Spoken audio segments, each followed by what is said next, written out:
کہ عمران خان کی بہنیں جو ہیں وہ متحرک ہیں۔ عمران خان کی بہن عظمیٰ خان نے بھی یہ کہہ دیا ہے کہ عمران خان کے ٹویٹر اکاؤنٹ کو چلانے والے سے اپیل کی تھی کہ عمران خان کے اکاؤنٹ سے تمام ٹویٹ دوبارہ پوسٹ کیے جائیں، لیکن ہماری بات نہیں مانی گئی۔ اس کا مطلب یہ ہے کہ پی ٹی آئی کی قیادت سے کوئی بندہ ایسا ہے جو کہ یہ بات چیت نہیں کرنے دے رہا، جو کہ عمران خان کے پیغامات نہیں چلانے دے رہا۔ تو یہ آئندہ آنے والے دنوں میں یہ بھی پتہ چل جائے گا وہ کون بندہ ہے، کیونکہ عظمیٰ خان بار بار کہہ رہی ہیں کہ اب قوم سے کہوں گی کہ عمران خان کے تمام ٹویٹ دوبارہ شیئر کریں۔ اگر تحریک انصاف میں سے کوئی کہتا ہے کہ جیل کے اندر کوئی جائے اور عمران خان کا ہمارے لیے پیغام اور ہدایت لے کر آئے، تو میں واضح کر دوں کہ عمران خان کے پیغام کی اب تحریک انصاف کو ضرورت نہیں، کیونکہ عمران خان کی تمام ہدایات اور پیغامات جو خفیہ تھے وہ بھی اور جو پبلک میں بتائے تھے وہ بھی اب سب ڈیلیور کر چکے ہیں ہم۔ اب تحریک انصاف پر ڈپینڈ کرتا ہے کہ انہوں نے کیا کرنا ہے۔ ڈیرہ غازی خان میں ڈاکٹر عظمیٰ خان کی عدالت پیشی کے موقع پر گفتگو۔ تو دوسری جانب یہ بات، اور ایک عمران خان سے ڈیل کی خبر جو ہے وہ پھر گردش کر رہی ہے۔ صحافی یاسر حسین نے خبر دی کہ جیل میں عمران خان سے ایک اہم شخصیت کی ملاقات کرائی گئی۔ اس شخصیت نے پھر عمران خان کو پھر وہی پرانی ڈیل آفر کی کہ آپ بنی گلہ شفٹ ہو جائیں، خاموشی اختیار کریں اور آپ پر جتنے مقدمے ہیں وہ ختم کر دیے جائیں گے، اب آپ کو سیاست کی اجازت بھی مل جائے گی۔ مگر ذرائع کے مطابق عمران خان نے خاموش رہنے کے عوض کسی قسم کا ریلیف لینے سے انکار کیا ہے اور کہا ہے کہ میں اپنا معاملہ اللہ تعالیٰ اور اس کے بعد عوام پر چھوڑ دیا ہے۔ ذرائع کہتے ہیں کہ عمران خان کی آنکھ کے ساتھ ان کی صحت پہلے سے کافی کمزور ہو چکی ہے۔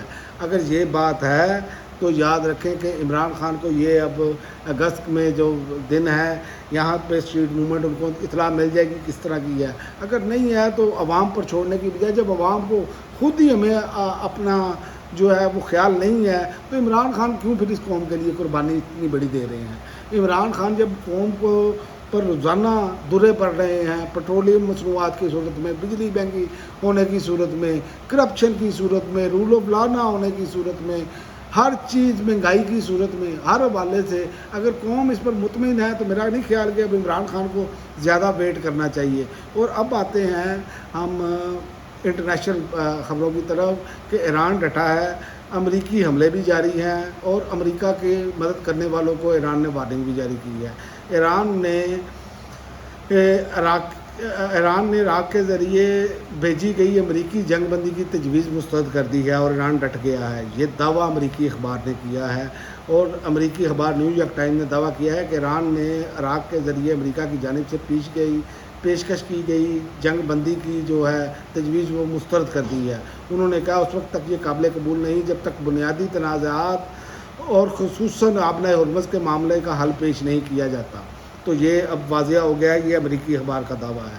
اور دوسرا، ایران پر امریکی حملے اس کے باوجود جاری ہیں، جہاں بھاگ ہونے والے افراد کی تعداد جو ہے 55 ہو گئی ہے، 645 زخمی ہیں۔ اس کی تصدیق جو ہے ایرانی وزارت صحت نے کی ہے اور انہوں نے دعویٰ کیا ہے حالیہ امریکی فوجی حملوں میں ملک بھر میں کم از کم 55 افراد جہاں بھاگ اور 645 زخمی ہوئے ہیں۔ اور اس کے علاوہ ایران کا بحرین میں ایمیزون کے ڈیٹا سینٹر کو نشانہ بنانے کا بھی دعویٰ ہے۔ ایران، اس لیے میں کہہ رہا ہوں کہ ایران ڈٹا ہوا ہے۔ ایران نے کہا ہے کہ ایران کی فوج نے دعویٰ کیا ہے کہ اس نے بحرین میں امریکی ٹیکنالوجی کمپنی اور ایمیزون کے ایک ڈیٹا سینٹر کو نشانہ بنایا ہے۔ ایرانی حکام کے مطابق یہ کارروائی امریکہ کے خلاف جاری جوابی اقدامات کا حصہ ہے۔ ایرانی میڈیا کے مطابق پاسداران انقلاب نے کہا کہ حملے کا ہدف امریکی کمپنی ایمیزون کی وہ ڈیٹا تنصیب تھی جو ان کے بقول امریکی فوج کو معلومات اور معاونت فراہم کرنے میں کردار ادا کر رہی تھی۔ تو یہ صورتحال ہے اور ایران نے یہ بھی واضح کیا ہے کہ جو بھی ساتھ ملا ہے، جو سہولت کاری کر رہا ہے ساتھ، آئندہ دنوں میں ان کے خلاف بھی کارروائی ہوگی۔ تو یہ معاملات ایسے لگ رہے ہیں کہ ایران نے پیچھے ہٹنا نہیں اور معاملات آگے بڑھتے ہوئے نظر آ رہے ہیں، کشیدگی بڑھتی ہوئی نظر آ رہی ہے اور ساتھ ہی ساتھ پوری دنیا ایک معاشی دلدل میں دوبارہ گرنے جا رہی ہے، کیونکہ ٹرمپ انتظامیہ کی مس کیلکولیشن اور بے حسی جو ہے وہ اب دنیا کو اس بحران میں مبتلا کر رہی ہے، کیونکہ دوسری جانب آبنۂ ہرمز بند ہے اور باب المندب بھی یمنی حوثیوں نے جو ہے وہ بند کی ہوئی ہے۔ صرف چائنا کے اب تک جہاز گزرے ہیں وہاں سے تیل لے کر، اس کے علاوہ کسی کو ابھی تک نکلنے کی اجازت نہیں ملی۔ تو دیکھتے ہیں آئندہ آنے والے دنوں میں کیا ہوتا ہے۔ اگر یہ معاملات ایسے ہی رہے تو تیل کی قیمتیں تو آسمانوں کو چھوئیں گی۔